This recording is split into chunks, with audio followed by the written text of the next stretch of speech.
So jumping back to where I was combining like terms here and got the cost. Our equation for the total cost was 215 minus 5W. They then go on to say evaluate using that equation to find the cost of Jenny's car rental if 5 of the 7 days were weekdays. What that means then is 5 is what W equals. So we're going to take this equation and we're going to plug 5 in for W, which I did right here. You get 215 minus 25, and that's $190. Okay, if you want to flip that over, you'll notice I kept going because I didn't notice my camera stopped. We're getting a little more complicated now. We are going to solve equations. Within our solving equations, we're going to use that distributive property to get rid of parentheses. So right here, I've already got them circled. The -2 is going to be distributed, and the 4 is going to be distributed. I honestly do that all together. So I would get -4y minus 14, and then the -2y. And over on the right side, -4y minus 12, when you take 4 times -3, and plus 4. Then before we start moving stuff around on either side of the equal sign, we want to combine like terms. So over here on the left, I see I got -6y minus 14, and on the right, -4y, and these two give me -8. I then add the 6y to both sides to get -14y equals 2y minus 8. I add 8 to both sides, and I get -6 equals 2y, and when I divide by 2, I get -3. Okay, so that's a pretty simple one. Let's make it a little bit harder, not a lot harder. The only difference here is now instead of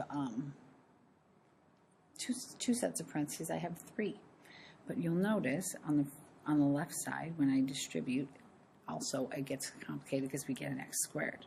And now you're probably thinking, I don't know what to do with that, but just relax, you'll see what happens.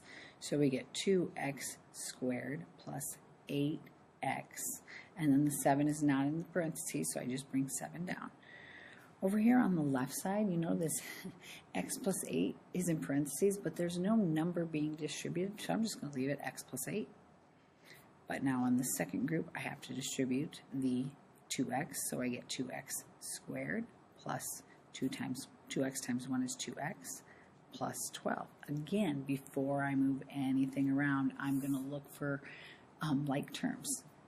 On the left side, nothing. On the right side, though, I have a couple things. So the 2x squared stays, and then I have an x and a 2x, so that'd be 3x.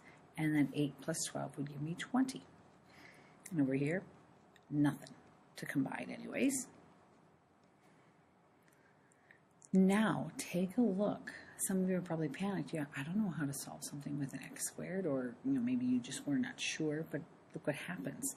When I subtract 2x squared from both sides, they actually cancel. And I don't need to worry about them. All I have is 8x plus 7 equals 3x plus 20. So if I were you, I'd subtract 3x, and I get 5x plus 7 equals 20. Subtract 7, 5x equals 13, and you're right, it doesn't come out super pretty, but I'm just going to leave it. X equals 13 over 5. Remember, it's algebra, and you get an equation. You can always plug it back in and double check your equation. All right, moving on to the last example on our page. Notice where our equal sign is. I have nothing on this side to get rid of or distribute, but on the left side I have 2 d's. So I get d squared plus 3d, and then careful, that's a negative d. So a negative d squared and a positive 4d, because a negative times a negative is positive. And what happens? The d squareds, oh, they disappear. Combine our d's over here, so I got 7d equals 9d minus 16. I'm going to go ahead and subtract the 9d. I get negative 2d, negative 2d, sorry about that, equals negative 16. And when we divide by negative 2, we get 8. All right, so your assignment is on that separate sheet. It should be orange. It is 18 through 40 even and 70 through 75 all. Please make sure you're showing as much work as you need to.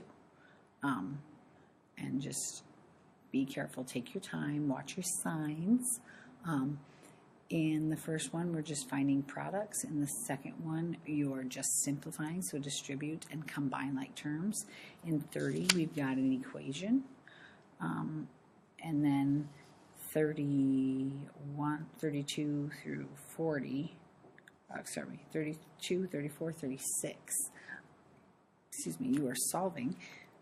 And then the last two, you're just simplifying. And then way back down here, all of these is just kind of a review. Okay, the top 3 are all multiplication. Notice there's no just sums or differences in there. All right, so have fun with your work. Get her done. And I'll see you, when we finally have school again. All right.